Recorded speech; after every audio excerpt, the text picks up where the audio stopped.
वाहिगुरु जी। सतनाम श्री वाहिगुरु साहिब जी। हे प्राणनाथ गोबिंद कृपा निधान जगत गुरो। हे संसार ताप हरणै करना मैं सब दुख हरो। हे शरण जोग दयाल हैं दीना नाथ मया करो। शरीर स्वस्थ खीण समय सिमरंत नानक राम दामोदर माधव हैं। रे मन ओट ले हो हर नामा जाकै सिमरन दुर्मत नासै पावह पद निर्वाणा। ज्ञान ध्यान किछ कर्म न जाना सार न जाना तेरी। सब ते वड्डा सतगुर नानक जिन कल राखी मेरी। परम सत्कारयोग सतगुरां दी साजी निवाजी हुई साध संगत जीओ, अज आपां उस महान सतगुरां दे पावन पवित्र चरनां दे विच प्यार दीयां भावनावां लै करके जुड़े हाँ, जिन्हां सतगुरां ने साडे वास्ते इस मनुखता दे वास्ते भारत दी धरती दे वास्ते ओह योगदान पाया है, जिस दी कोई भी मिसाल दुनिया के किसी भी कोने ते मिलनी बहुत औखी है, नामुमकिन है। नौवें पातशाह साहिब श्री गुरु तेग बहादुर महाराज सच्चे पातशाह जी, जिन्हां दी महान जीवनी महान उन्हां दे पर उपकार साडे कलयुगी जीवां दे उपर रहिंदी दुनिया तक सानू इस कलयुग दे प्रभाव तो बचांदे रहणगे। सच्चे पातशाह जी दी कृपा सदका जिन्हां ने साडे कलयुगी जीवां ते बख्शिश कीती है। साहिब जी का 400 साला पावन प्रकाश पुरब आपां मनाउण जा रहे हाँ। इस साल 2021 दे विच सतगुरु जी की 400 साला शताब्दी विच समूह नानक नाम लेवा सिख संगतां बड़ी भावना दे नाल प्यार दे नाल जुड़ करके आपो अपनियां हाजरियां गुरु पिता दे चरनां विच लवा रहीआं हन।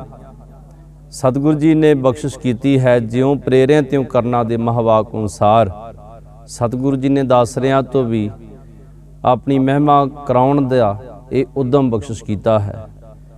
गुरु तेग बहादुर महाराज वो महान मूर्त, वो महान एक ऐसी हस्ती है जिन्हां दा नाम लैंदियां ही मन दे विच ऐसी किरपा प्राप्त हो जाती है, जिसनों गुरु गोबिंद सिंह महाराज सच्चे पातशाह जी कहते हैं, तेग बहादुर सिमरे घर नौनिध आवे धाए सब थाई होए सहाय। गुरु तेग बहादुर महाराज साहब जी नूं याद करन दे नाल ही सतगुरु जी गुरु गोबिंद सिंह महाराज कहते हैं कि घर दे विच नौनिधियां हरेक तरह का खजाना उस गुरसिख दे घर दे विच दौड़िया आवेगा। भाव कि दुनिया की कोई भी कमी नहीं रहेगी जिसने गुरु तेग बहादुर महाराज जी नूं मन करके बिरती करके ध्यान करके याद किया है। तेग बहादुर सिमरै घर नौन दे आवे धाए सब थाई होए सहाय। गुरु तेग बहादुर महाराज अपने सिखां दे वास्ते अपने भगतां नूं भगत वसल बन करके महाराज सब थावां ते सहाई हुंदे हन। छेवें पातशाह गुरु हरगोबिंद साहब महाराज जी, जिन्हां ने एक ऐसा रूप धारण किया, मीरी पीरी दे मालक कहाए, जिन्हां दे घर दे विच 5 पुत्रां ने अते एक धी ने जन्म लिया है, जिन्हां विच सब तो वड्डे बाबा गुरदित्ता जी, फिर बाबा अटल राय जी, बाबा अणी राय जी, बाबा सूरजमल जी ਸਭ ਤੋਂ ਛੋਟੇ ਬਾਬਾ ਤੇਗ ਬਹਾਦਰ ਮਹਾਰਾਜ ਅਤੇ ਇੱਕ ਬੀਬੀ ਪੁੱਤਰੀ ਦੇ ਤੌਰ ਤੇ ਬੀਬੀ ਵੀਰੋ ਦੇ ਰੂਪ ਵਿੱਚ ਸਤਿਗੁਰੂ ਜੀ ਦੇ ਘਰ ਵਿੱਚ ਇਹ 6 ਸੰਤਾਨਾਂ ਦਾ ਪਰਿਵਾਰ ਆਪਸ ਵਿੱਚ ਬਹੁਤ ਪਿਆਰ ਦੇ ਨਾਲ, ਸਤਿਕਾਰ ਦੇ ਨਾਲ, ਇੱਕ ਦੂਜੇ ਨਾਲ ਮਿਲ ਵਰਤਨ ਕੇ ਰਹਿਣ ਵਾਲੇ, ਸਾਰਿਆਂ ਦੇ ਨਾਲ ਪਿਆਰ ਕਰਨ ਵਾਲੇ। ਬੀਬੀ ਵੀਰੋ ਦਾ ਸਾਰੇ ਭਰਾਵਾਂ ਦੇ ਨਾਲ ਬੜਾ ਪਿਆਰ ਹੈ, ਬੜਾ ਖਿਆਲ ਰੱਖਦੀ ਆਪਣੇ ਭਰਾਵਾਂ ਦਾ, ਤੇ ਸਭ ਤੋਂ ਛੋਟੇ ਭਰਾ ਗੁਰੂ ਤੇਗ ਬਹਾਦਰ ਮਹਾਰਾਜ ਦੇ ਨਾਲ ਬੜਾ ਪਿਆਰ ਹੈ। ਸੱਚੇ ਪਾਤਸ਼ਾਹ ਜੀ, ਗਰੀਬ ਨਿਵਾਸ ਸੱਚੇ ਪਾਤਸ਼ਾਹ ਜੀ ਦਾ ਪ੍ਰਕਾਸ਼ ਅੰਮ੍ਰਿਤਸਰ ਦੀ ਪਾਵਨ ਧਰਤੀ ਦੇ ਉੱਪਰ, ਜਿੱਥੇ ਅੱਜ ਕੱਲ੍ਹ ਗੁਰੂ ਘਰ ਗੁਰੂ ਕੇ ਮਹਿਲ ਹੈ, ਉਸ ਪਾਵਨ ਅਸਥਾਨ ਦੀ ਧਰਤੀ ਤੇ, ਜਿਸ ਧਰਤੀ ਦੇ ਉੱਪਰ ਗੁਰੂ ਰਾਮਦਾਸ ਮਹਾਰਾਜ ਜੀ ਨੇ, ਗੁਰੂ ਅਰਜਨ ਦੇਵ ਮਹਾਰਾਜ ਜੀ ਨੇ, ਗੁਰੂ ਹਰਗੋਬਿੰਦ ਸਾਹਿਬ ਮਹਾਰਾਜ ਜੀ ਨੇ ਰਹਿਣਾ ਕੀਤਾ ਹੈ, ਪਰਿਵਾਰ ਨੇ ਰਹਿਣਾ ਕੀਤਾ। ਇਸੇ ਘਰ ਦੇ ਵਿੱਚ ਧੰਨ ਧੰਨ ਸਤਿਕਾਰਯੋਗ ਸਾਡੀ ਪਵਿੱਤਰ ਮਾਤਾ, ਪਵਿੱਤਰ ਆਤਮਾ ਮਾਤਾ ਨਾਨਕੀ ਜੀ, ਗੁਰੂ ਹਰਗੋਬਿੰਦ ਸਾਹਿਬ ਮਹਾਰਾਜ ਜੀ ਦੇ ਧਰਮ ਸੁਪਤਨੀ, ਜਿਨ੍ਹਾਂ ਦੀ ਪਾਵਨ ਕੁੱਖ ਤੋਂ ਉਸ ਪਾਵਨ ਦਿਨ ਤੇ, ਐਤਵਾਰ ਦਾ ਦਿਨ, ਅੰਮ੍ਰਿਤ ਵੇਲੇ ਦਾ ਸਮਾਂ 1 ਅਪ੍ਰੈਲ 1621 ਦੇ ਵਿੱਚ ਸਤਿਗੁਰੂ ਗਰੀਬ ਨਿਵਾਸ ਸੱਚੇ ਪਾਤਸ਼ਾਹ ਗੁਰੂ ਤੇਗ ਬਹਾਦਰ ਮਹਾਰਾਜ ਜੀ ਨੇ ਗੁਰੂ ਹਰਗੋਬਿੰਦ ਸਾਹਿਬ ਮਹਾਰਾਜ ਜੀ ਦੇ ਘਰ ਦੇ ਵਿੱਚ ਅਵਤਾਰ ਧਾਰਨ ਕੀਤਾ ਹੈ। ਸਤਿਗੁਰੂ ਗਰੀਬ ਨਿਵਾਸ ਸੱਚੇ ਪਾਤਸ਼ਾਹ ਜੀ ਗੁਰੂ ਹਰਗੋਬਿੰਦ ਸਾਹਿਬ ਮਹਾਰਾਜ ਸ਼੍ਰੀ ਅੰਮ੍ਰਿਤਸਰ ਦੇ ਵਿੱਚ ਆਸਾ ਦੀ ਵਾਰ ਦਾ ਕੀਰਤਨ ਸਰਵਣ ਕਰ ਰਹੇ ਹਨ। ਸੇਵਕ ਨੇ ਜਾ ਕੇ, ਦਾਸਰੇ ਨੇ ਜਾ ਕਰਕੇ ਮਹਾਰਾਜ ਨੂੰ ਕਿਹਾ, ਮਹਾਰਾਜ ਆਪ ਜੀ ਨੂੰ ਲੱਖ ਲੱਖ ਮੁਬਾਰਕਾਂ, ਲੱਖ ਲੱਖ ਵਧਾਈਆਂ ਹੋਵਣ। ਆਪ ਜੀ ਦੇ ਘਰ ਦੇ ਵਿੱਚ ਇੱਕ ਪੁੱਤਰ ਨੇ ਆਉਣਾ ਕੀਤਾ ਹੈ, ਸਾਹਿਬਜ਼ਾਦੇ ਦਾ ਜਨਮ ਹੋਇਆ ਹੈ। ਸਤਿਗੁਰੂ ਗੁਰੂ ਹਰਗੋਬਿੰਦ ਸਾਹਿਬ ਮਹਾਰਾਜ ਜੀ ਨੇ ਸੰਗਤਾਂ ਨੂੰ ਵਧਾਈਆਂ ਦਿੱਤੀਆਂ ਤੇ ਸੰਗਤਾਂ ਨੇ ਵੀ ਗੁਰੂ ਹਰਗੋਬਿੰਦ ਸਾਹਿਬ ਮਹਾਰਾਜ ਜੀ ਨੂੰ ਬਹੁਤ ਮੁਬਾਰਕਾਂ ਦਿੱਤੀਆਂ। ਸਤਿਗੁਰੂ ਜੀ ਅਕਾਲ ਤਖਤ ਸਾਹਿਬ ਤੋਂ ਹੋ ਕਰਕੇ ਆਪਣੇ ਘਰ ਵਿੱਚ ਗਏ। ਜਾ ਕਰਕੇ ਗੁਰੂ ਤੇਗ ਬਹਾਦਰ ਮਹਾਰਾਜ ਜੀ ਨੂੰ, ਛੋਟੇ ਜਿਹੇ ਬੱਚੇ ਨੂੰ, ਕੁਝ ਕੁ ਘੰਟਿਆਂ ਦਾ ਜਨਮ ਹੈ, ਉਹਨਾਂ ਨੂੰ ਗੋਦ ਵਿੱਚ ਚੱਕਿਆ ਤੇ ਪਿਆਰ ਦੇ ਨਾਲ ਉਹਨਾਂ ਦੇ ਸਿਰ ਤੇ ਹੱਥ ਰੱਖਿਆ ਤੇ ਚਰਨਾਂ ਨੂੰ, ਗੁਰੂ ਤੇਗ ਬਹਾਦਰ ਮਹਾਰਾਜ ਦੇ ਚਰਨਾਂ ਨੂੰ ਆਪਣਾ ਸੀਸ ਲਾਇਆ। ਭਾਈ ਬਿਧੀ ਚੰਦ ਜੀ ਗੁਰਸਿੱਖ ਦੇਖ ਕੇ ਹੈਰਾਨ ਹੋ ਗਏ, ਕਹਿਣ ਲੱਗੇ, ਮਹਾਰਾਜ ਇਹ ਕੀ ਕੌਤਕ ਹੈ? ਵੱਡੇ ਸਾਹਿਬਜ਼ਾਦੇ ਹੋਏ ਹਨ, ਬਾਬਾ ਗੁਰਦਿੱਤਾ ਜੀ, ਬਾਬਾ ਅਣੀ ਰਾਏ, ਬਾਬਾ ਅਟਲ ਰਾਏ, ਬਾਬਾ ਸੂਰਜਮਲ ਜੀ, ਕਿਸੇ ਨੂੰ ਤੁਸੀਂ ਇੱਦਾਂ ਮੱਥਾ ਨਹੀਂ ਟੇਕਿਆ, ਇਸ ਬੱਚੇ ਨੂੰ ਕਿਉਂ ਮੱਥਾ ਟੇਕਿਆ ਹੈ?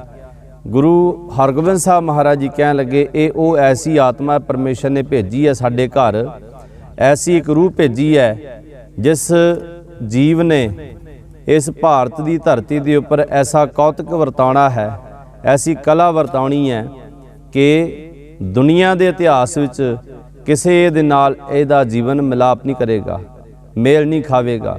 ਐਸੀ ਲਾਸਾਨੀ ਇਹਦੀ ਸ਼ਹਾਦਤ ਹੋਵੇਗੀ, ਐਸਾ ਲਾਸਾਨੀ ਇਤਿਹਾਸ ਹੋਵੇਗਾ। ਇਸ ਕਰਕੇ ਇਸ ਨੂੰ ਆਪਾਂ ਮੱਥਾ ਟੇਕਿਆ, ਨਮਸਕਾਰ ਕੀਤੀ ਹੈ ਕਿ ਪਰਮੇਸ਼ਰ ਦੀ ਦਾਤ ਸਾਡੇ ਘਰ ਵਿੱਚ ਆਈ ਹੈ। ਅੱਗੋਂ ਇਹਦਾ ਪਰਿਵਾਰ ਜਿਹੜਾ ਚੱਲੇਗਾ, ਉਸ ਪਰਿਵਾਰ ਦੇ ਵੀ ਅਦੁੱਤੀ ਕੌਤਕ ਹੋਣਗੇ।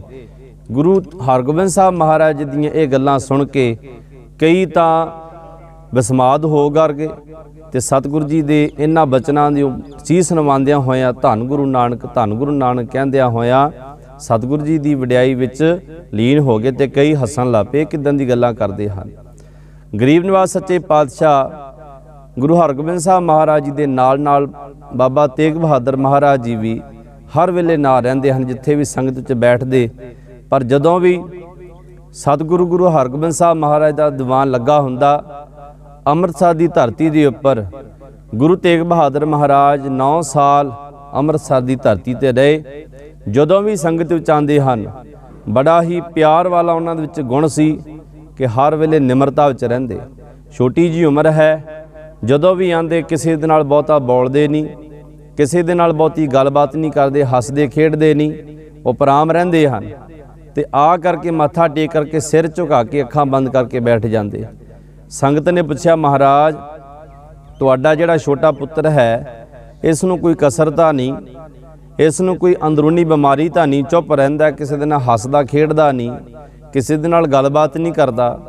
ਜਦੋਂ ਵੀ ਤੁਹਾਨੂੰ ਮੱਥਾ ਟੇਕਣ ਆਉਂਦਾ ਹੈ, ਅੱਖਾਂ ਬੰਦ ਕਰਕੇ ਮੀਟ ਕੇ ਜਾਂ ਨੀਵੀਆਂ ਕਰਕੇ ਬੈਠ ਜਾਂਦਾ, ਤੁਹਾਡੇ ਨਾਲ ਮਿਲਾਉਂਦਾ ਨਹੀਂ ਅੱਖਾਂ। ਤੇ ਗੁਰੂ ਹਰਗੋਬਿੰਦ ਸਾਹਿਬ ਮਹਾਰਾਜ ਨੇ ਪੁੱਛਿਆ, ਲਾਲ ਜੀ ਕੀ ਕਾਰਨ ਹੈ? ਇਹ ਸੰਗਤਾਂ ਪੁੱਛਦੀਆਂ ਹਨ ਕਿ ਤੁਸੀਂ ਸਾਡੇ ਨਾਲ ਅੱਖਾਂ ਨਹੀਂ ਮਿਲਾਉਂਦੇ, ਕਿਸੇ ਦੇ ਨਾਲ ਗੱਲਬਾਤ ਨਹੀਂ ਕਰਦੇ, ਸਾਡੇ ਵੱਲ ਦੇਖ ਕਰਕੇ ਤੁਸੀਂ ਕਦੇ ਵੀ ਕੋਈ ਬਚਨ ਨਹੀਂ ਕੀਤਾ। ਤੇ ਨਿਮਰਤਾ ਦੀ ਮੂਰਤ ਧੰਨ ਗੁਰੂ ਤੇਗ ਬਹਾਦਰ ਮਹਾਰਾਜ ਕਹਿਣ ਲੱਗੇ, ਸਤਿਗੁਰ ਜੀ ਤੁਸੀਂ ਸਾਡੇ ਸਾਰਿਆਂ ਦੇ ਅੰਦਰਲੇ ਔਗਣਾਂ ਨੂੰ ਜਾਣਦੇ ਹੋ, ਤੇ ਜਿਹੜਾ ਔਗਣਾਂ ਨੂੰ ਜਾਣਦਾ ਹੋਵੇ ਉਹਦੇ ਨਾਲ ਅੱਖ ਮਿਲਾ ਕੇ ਗੱਲ ਕਰਨ ਦੀ ਸਾਡੇ ਵਿੱਚ ਹਿੰਮਤ ਕਿੱਥੇ ਹੈ ਜੀ। ਆਖੋ ਸਤਨਾਮ ਸ੍ਰੀ ਵਾਹਿਗੁਰੂ। ਸਤਿਗੁਰ ਜੀ ਸਾਡੇ ਕੋਲ ਇਤਨੀ ਹਿੰਮਤ ਨਹੀਂ ਕਿ ਤੁਹਾਡੇ ਨਾਲ ਅੱਖ ਦੇ ਨਾਲ ਅੱਖ ਮਿਲਾ ਕਰਕੇ ਅਸੀਂ ਗੱਲ ਕਰ ਸਕੀਏ। ਐਸਾ ਪਿਆਰ ਵਾਲਾ ਬੱਚਾ ਸਤਿਗੁਰੂ ਗੁਰੂ ਹਰਗੋਬਿੰਦ ਸਾਹਿਬ ਮਹਾਰਾਜ ਦੇ ਘਰ ਗੁਰੂ ਤੇਗ ਬਹਾਦਰ ਮਹਾਰਾਜ ਦੇ ਰੂਪ ਵਿੱਚ ਆਏ ਹਨ। ਸੱਚੇ ਪਾਤਸ਼ਾਹ ਜੀ 9 ਸਾਲ ਅੰਮ੍ਰਿਤਸਰ ਦੀ ਧਰਤੀ ਤੇ ਰਹੇ।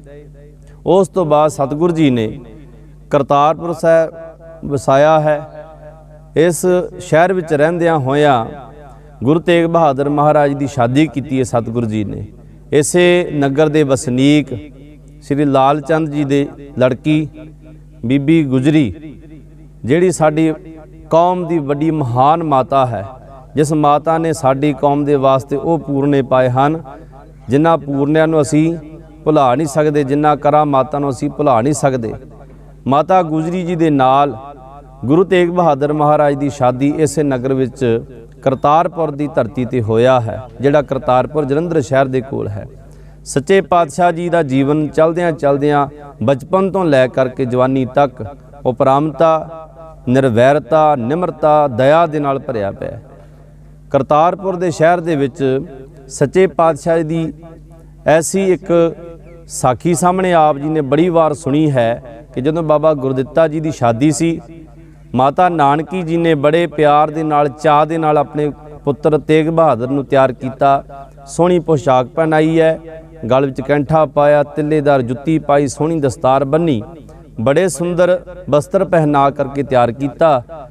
ਤੇ ਗੁਰੂ ਤੇਗ ਬਹਾਦਰ ਮਹਾਰਾਜ ਬਾਹਰ ਘੁੰਮਦਿਆਂ ਹੋਇਆ ਅਚਾਨਕ ਇੱਕ ਬੱਚਾ ਭੀਖ ਮੰਗਦਾ ਹੋਇਆ ਵਿਚਾਰਾ ਠੰਡ ਦੇ ਵਿੱਚ ਠਰ ਠਰ ਕਰਦਾ ਹੋਇਆ ਖੜਾ ਹੈ। ਉਹਦੇ ਤਨ ਤੇ ਨਾ ਕੱਪੜੇ, ਨਾ ਪੈਰਾਂ ਵਿੱਚ ਜੁੱਤੀ, ਨਾ ਸਿਰ ਦੇ ਉੱਪਰ ਕੋਈ ਟੋਪੀ, ਨਾ ਕੋਈ ਦਸਤਾਰ, ਜਿਸ ਨੂੰ ਦੇਖ ਕਰਕੇ, ਜਿਸ ਦਾ ਨੰਗੇਜ ਦੇਖ ਕਰਕੇ ਗੁਰੂ ਤੇਗ ਬਹਾਦਰ ਮਹਾਰਾਜ ਜਿਨ੍ਹਾਂ ਦਾ ਮਨ ਪਸੀਜ ਗਿਆ, ਜਿਨ੍ਹਾਂ ਦਾ ਮਨ ਬੈਰਾਗ ਦੇ ਨਾਲ ਭਰ ਗਿਆ ਤੇ ਪ੍ਰੇਮ ਦੇ ਨਾਲ ਆਪਣੇ ਸਾਰੇ ਬਸਤਰ ਉਤਾਰ ਕੇ, ਆਪਣੀ ਦਸਤਾਰ, ਆਪਣਾ ਚੋਲਾ, ਆਪਣੀ ਜੁੱਤੀ, ਇੱਥੋਂ ਤੱਕ ਗਲ ਦਾ ਕੈਂਠਾ ਵੀ ਉਤਾਰ ਕਰਕੇ ਉਸ ਬੱਚੇ ਨੂੰ ਪਾ ਦਿੱਤਾ। ਕਹਿੰਦੇ ਵੀਰਾ ਤੂੰ ਕਿਉਂ ਨੰਗਾ ਖੜਾ ਹੈ, ਮੇਰੇ ਕੋਲ ਤਾਂ ਬਹੁਤ ਕੱਪੜੇ ਹਨ, ਤੂੰ ਪਹਿਨ ਲੈ ਤੇ ਠੰਡ ਤੋਂ ਬਚ, ਤੈਨੂੰ ਇਹ ਕੱਪੜਿਆਂ ਦੀ ਲੋੜ ਹੈ। ਜਦੋਂ ਵਾਪਸ ਆਏ ਮਾਤਾ ਜੀ ਕਹਿਣ ਲੱਗੇ, ਪੁੱਤਰ ਕੱਪੜੇ ਕਿੱਥੇ ਐ? ਕੱਪੜੇ ਲਾ ਕਰ ਕਿੱਥੇ ਰੱਖ ਦਿੱਤੇ, ਦੂਜੇ ਪਹਿਨ ਲੈਣੇ ਸਨ। ਤੇ ਗੁਰੂ ਤੇਗ ਬਹਾਦਰ ਮਹਾਰਾਜ ਜੀ ਨੇ ਸਾਰੀ ਵਾਰਤਾ ਦੱਸੀ ਕਿ ਕਿਸ ਬੱਚੇ ਨੂੰ ਬਸਤਰਾਂ ਦੀ ਲੋੜ ਸੀ ਤੇ ਮੈਂ ਆਪਣੇ ਸਾਰੇ ਬਸਤਰ ਉਤਾਰ ਕਰਕੇ ਉਸ ਨੂੰ ਦੇ ਦਿੱਤੇ। ਇਸ ਕੌਤਕ ਨੂੰ ਦੇਖ ਕਰਕੇ ਗੁਰੂ ਹਰਗੋਬਿੰਦ ਸਾਹਿਬ ਮਹਾਰਾਜ ਬੜੇ ਪ੍ਰਸੰਨ ਹੋਏ, ਕਹਿਣ ਲੱਗੇ ਵਾਹ ਕਮਾਲ, ਸੱਚ ਹੀ ਉਸ ਪਰਮੇਸ਼ਰ ਨੇ ਸਾਨੂੰ ਅਦੁੱਤੀ ਦਾਤ ਦਿੱਤੀ ਹੈ। ਜਿਹੜਾ ਬੱਚਾ ਅੱਜ ਛੋਟੀ ਉਮਰ ਦੇ ਵਿੱਚ ਕਿਸੇ ਦਾ ਨੰਗੇਜ ਨਹੀਂ ਦੇਖ ਸਕਦਾ, ਕਿਸੇ ਦਾ ਨੰਗਾਪਣ ਨਹੀਂ ਦੇਖ ਸਕਦਾ, ਵੱਡਾ ਹੋ ਕਰਕੇ ਇਹ ਹਿੰਦੁਸਤਾਨ ਦੀ, ਇਹ ਭਾਰਤ ਦੀ ਇੱਜ਼ਤ ਰੱਖਣ ਵਾਸਤੇ ਆਪਣਾ ਤਨ ਵੀ ਨਿਸ਼ਾਵਰ ਕਰ ਦੇਵੇਗਾ।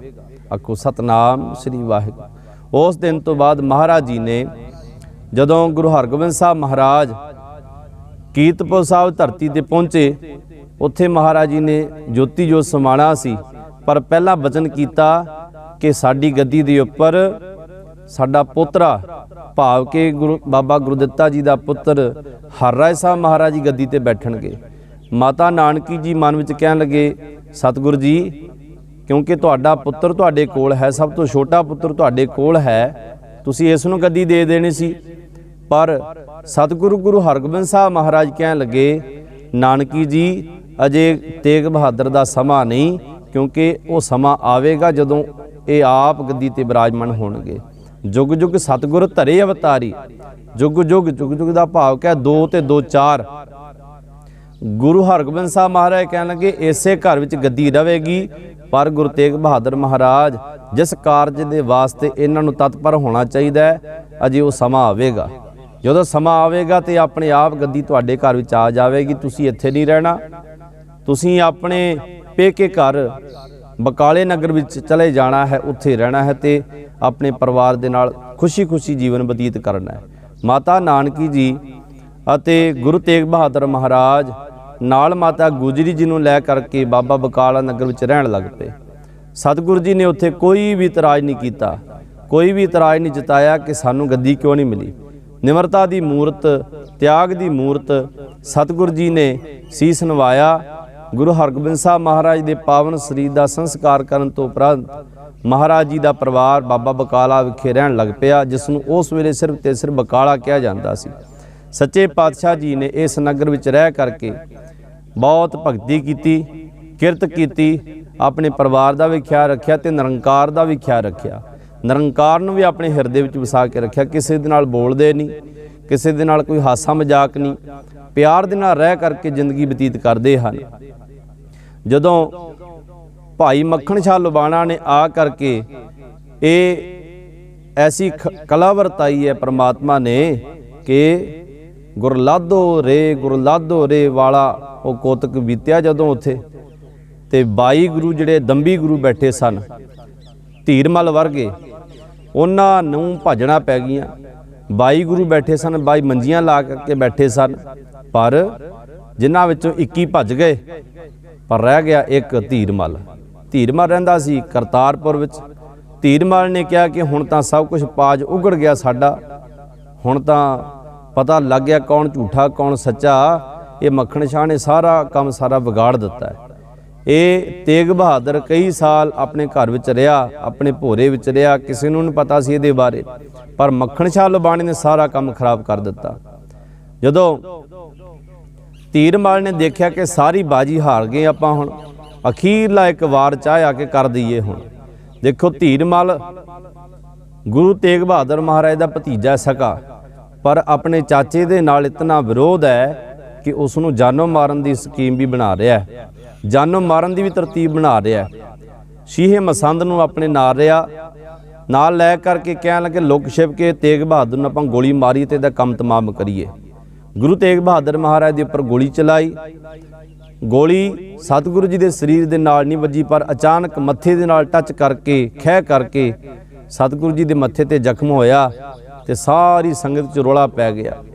धीरमल ने ते शीहे मसंद ने महाराज के घरों सारा खजाना, सारी दौलत, सारा अनाज, जितने भी पदार्थ महंगे महंगे सन, इत्थों तक कि गुरु अर्जन देव महाराज वाली जिहड़ी बीड़ सी उसनूं भी धीरमल उठा करके लै गया। सत्कार वजों नहीं, लपेट के चोरी चोरी लै गया। जे तां सत्कार दे नाल ले जांदा फिर तां शाबाश सी, पर उसने चोरी दे ढंग दे नाल सब कुछ समान लपेटिया, गट्ठां बन करके करतारपुर लै गया।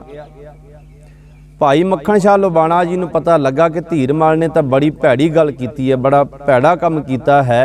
उसने जिहदे उहदे नाल सिपाही सन मक्खण शाह लुबाणे दे, उसने सारे नूं इकट्ठियां कीता ते धीरमल दे घर जा करके महाराज जी दी पावन स्वरूप दी बीड़, सारा खजाना धीरमल नूं ते शीहे मसंद नूं गिरफ्तार करके गुरु तेग बहादुर महाराज दे कोल लैके आया। सच्चे पातशाह जी दे कोल आ करके कहण लगे, महाराज इस नूं सज़ा दिओ, तुहाडे घर दा चोर है, ये तुहानूं कतल करना चाह है, इसने ये तुहाडा दोषी है, इसनूं सज़ा दिओ। पर खेमा दी मूरत, माफ़ी दी मूरत गुरु तेग बहादुर महाराज कहण लगे, नहीं इदां नहीं हो सकता।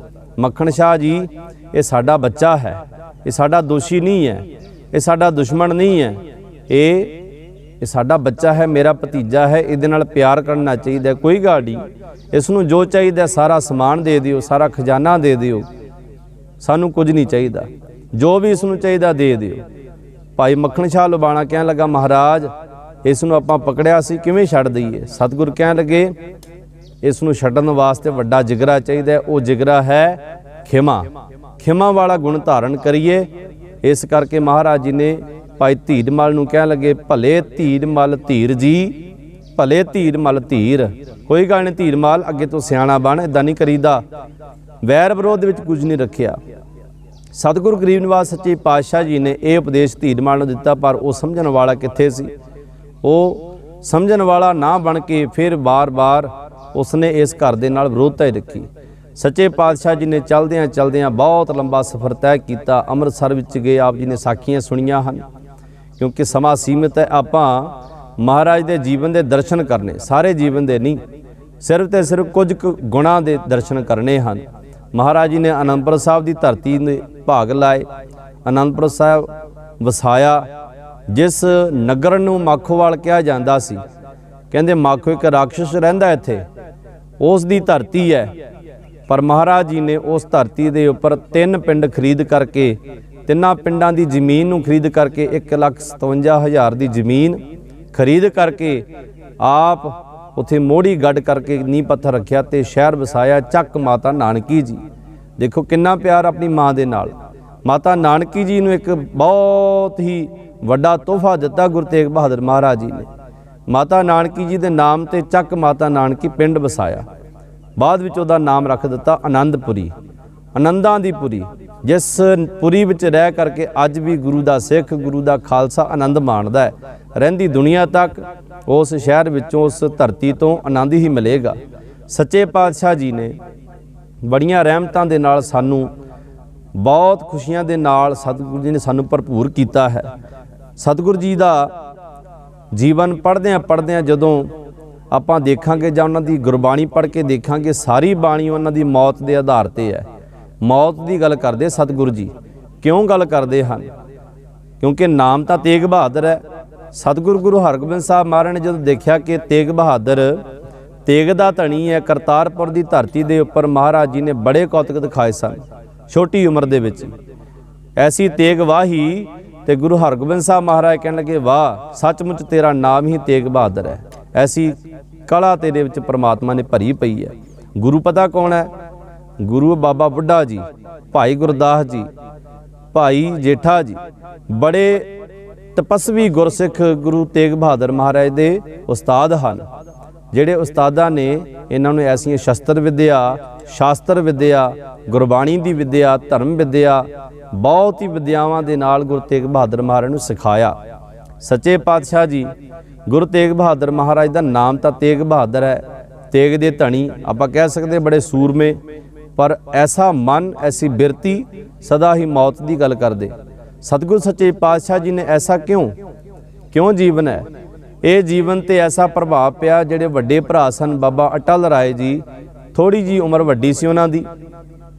ਬਾਬਾ ਅਟਲ ਰਾਏ ਜੀ ਦਾ ਜਦੋਂ ਜੀਵਨ ਛੋਟਾ ਜਿਹਾ ਸੀ, 5-6 ਸਾਲ 7 ਸਾਲ ਦੀ ਉਮਰ ਸੀ, ਆਪਣੇ ਖਿਡਾਰੀ ਸਾਥੀਆਂ ਦੇ ਨਾਲ ਖੇਡਦੇ ਪਏ, ਲੁਕਣ ਮਿਚੀ ਖੇਡਦੇ ਪਏ ਹਨ। ਸ਼ਾਮਾਂ ਪੈਣ ਵਾਲੀਆਂ, ਹਨੇਰਾ ਹੋਣ ਵਾਲਾ।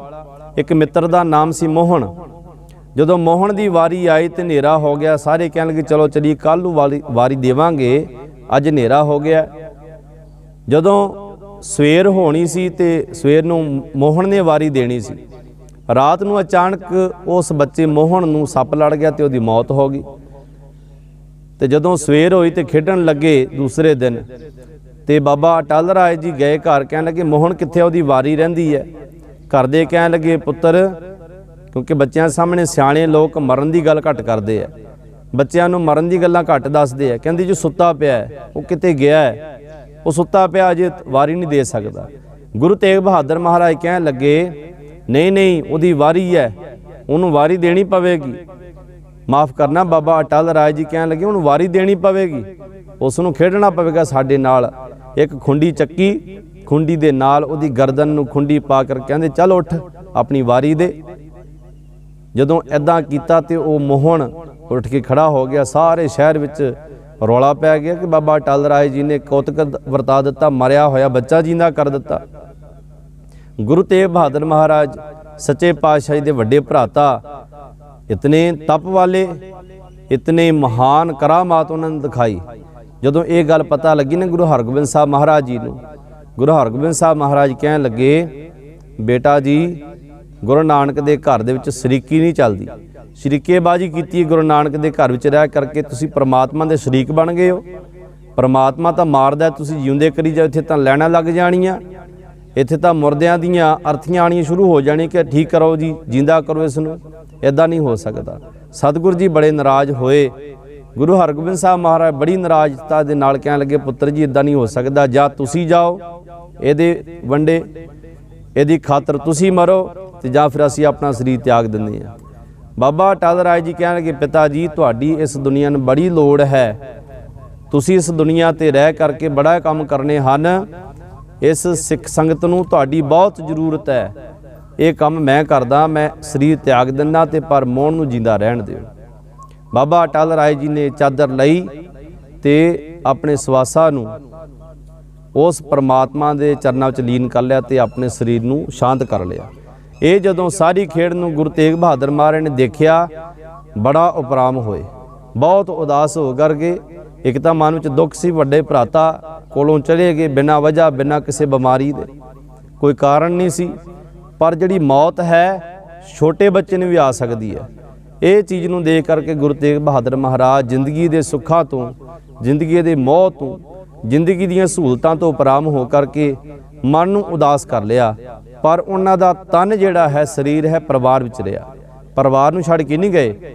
ਗੁਰੂ ਨਾਨਕ ਦੀ ਫਿਲਾਸਫੀ ਨੂੰ ਛੱਡਿਆ ਉਹਨਾਂ ਨੇ, ਤਨ ਨੂੰ ਆਪਣੇ ਪਰਿਵਾਰ ਵਿੱਚ ਰੱਖਿਆ ਤੇ ਮਨ ਨੂੰ ਉਸ ਨਿਰੰਕਾਰ ਵਿੱਚ ਜੋੜ ਲਿਆ। ਤਾਂ ਹੀ ਉਹਨਾਂ ਦੀ ਬਾਣੀ ਸਾਰੀ ਮੌਤ ਦੇ ਅਧੀਨ ਹੈ, ਮੌਤ ਦੇ ਆਧਾਰ ਤੇ ਬੋਲਦੀ ਪਈ ਹੈ। ਗੁਣ ਗੋਬਿੰਦ ਗਾਇਓ ਨਹੀਂ ਜਨਮ ਅਕਾਰਤ ਕੀਨ। ਜਨਮ ਨੂੰ ਸਫਲ ਕਰਨ ਵਾਸਤੇ ਮਹਾਰਾਜ ਨੇ ਉਪਦੇਸ਼ ਦਿੱਤੇ ਸਾਨੂੰ।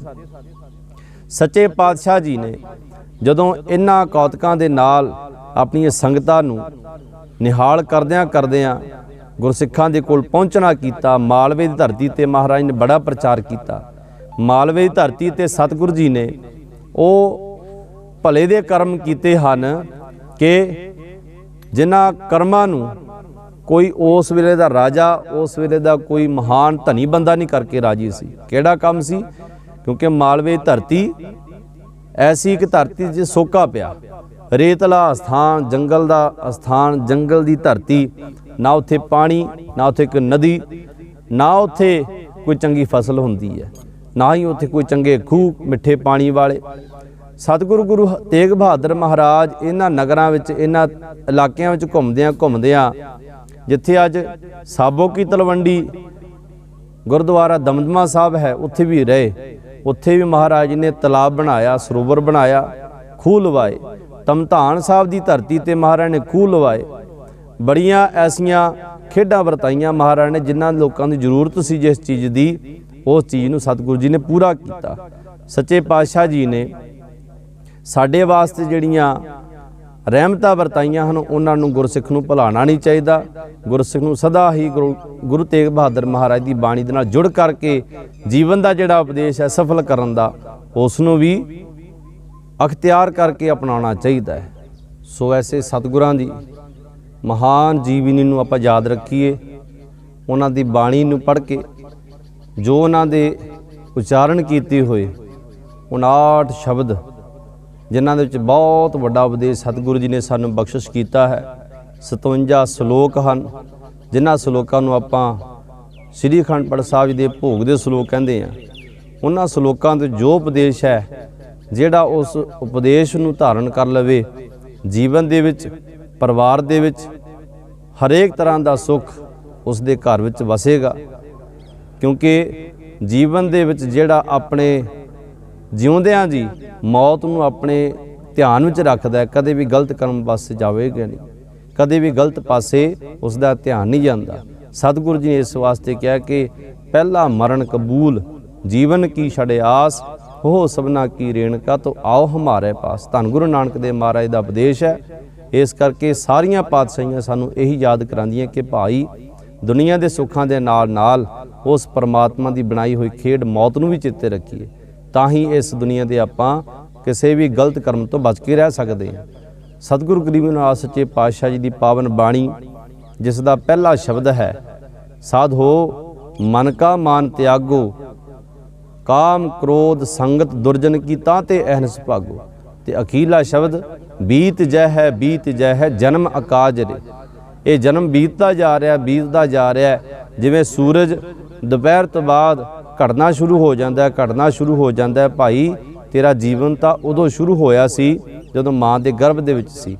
ਹੁਣ ਤੇਰੇ ਜੀਵਨ ਦਾ ਸੂਰਜ ਚੜ੍ਹਿਆ ਹੋਇਆ ਹੈ ਤੇ ਹੁਣ ਘਟਦਾ ਹੀ ਜਾ ਰਿਹਾ। ਇਸ ਕਰਕੇ ਇਸ ਨੂੰ ਖਤਮ ਹੋਣ ਤੋਂ ਪਹਿਲਾਂ ਉਸ ਪਰਮਾਤਮਾ ਦੇ ਨਾਮ ਦੇ ਨਾਲ ਜੋੜਨਾ ਚਾਹੀਦਾ ਹੈ।